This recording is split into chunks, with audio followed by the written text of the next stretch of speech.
आधा इंडिया तो इसी बात पे कंफ्यूज रहता है कि भाई वो अमीर हैं, गरीब हैं, मिडिल क्लास में आते हैं या अपर मिडिल क्लास में आते हैं। हाँ भाई, मैं भी कंफ्यूज हूँ कि मैं कौन से क्लास में आता हूँ। भाई कॉन्सेप्ट बहुत ही सिंपल है। सबसे पहले आपको अपनी नेटवर्थ निकालनी है, जिसमें जो चीज़ें आपके पास हैं अगर उनको बेचो मार्केट में तो कितना पैसा मिलेगा।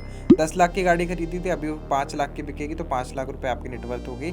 हो सकता है 10 लाख का आपके पास घर भी है तो आपकी नेटवर्थ 15 लाख रुपए होगी। तो सबसे पहले ये देखो कि भाई अगर मैं सब कुछ बेचूं तो कितना पैसा निकलेगा, वो होगी आपकी नेटवर्थ। और नेटवर्थ ही डिसाइड करेगी कि आप कौन से क्लास के अंदर आते हो। तो सबसे पहले आप नेटवर्थ कैलकुलेट कर लो। हाँ भाई, मैंने कैलकुलेट कर ली, पर मैं आपको नहीं बताऊंगा, आगे बोलो। तो अगर आपकी नेटवर्थ 10 लाख से नीचे है तो आप इमर्जिंग क्लास के अंदर आते हो, मतलब आपका खाना पीना चल रहा है पर आपके पास सेविंग कोई भी नहीं है। पर अगर आपकी नेटवर्थ 25 लाख रुपए की है तो फिर आप लोअर मिडिल क्लास के अंदर आ जाते हो, मतलब आपके पास एक रेंटेड घर होगा, एक 2 व्हीलर होगा, मतलब आपके पास एक जगह है रहने के लिए और आपके पास थोड़ी बोड़ी सेविंग्स भी हैं, एक दो एसेट्स भी हैं। जैसे आपके पास हो सकता है छोटा सा प्लॉट पड़ा हो सकता है थोड़ा सा फार्म लैंड हो, इस तरीके के एसेट्स होते हैं। उसके बाद आता है मिडिल क्लास। इस क्लास में आने के लिए आपके पास 1 करोड़ रुपए की नेटवर्थ होनी चाहिए। और इस क्लास के अंदर जो लोग होते हैं टिपिकली उनके पास खुद का एक घर होता है, एक 2 व्हीलर या फिर एक कार होती है, एंड के जो बच्चे होते हैं उनको अच्छी एजुकेशन मिलती है, एंड ये कभी कभी घूमने भी जाते हैं कि भाई गोवा चले गए, या फिर एक दो ट्रिप्स इनकी डोमेस्टिक होती हैं। उसके बाद 2-2.5 करोड़ की इनकम जैसी होती है, आप आ जाते हो अपर मिडिल क्लास के अंदर। यहाँ भी आपके पास खुद की घर होता है, एक गाड़ी जरूर होती है, थोड़ा लग्जरी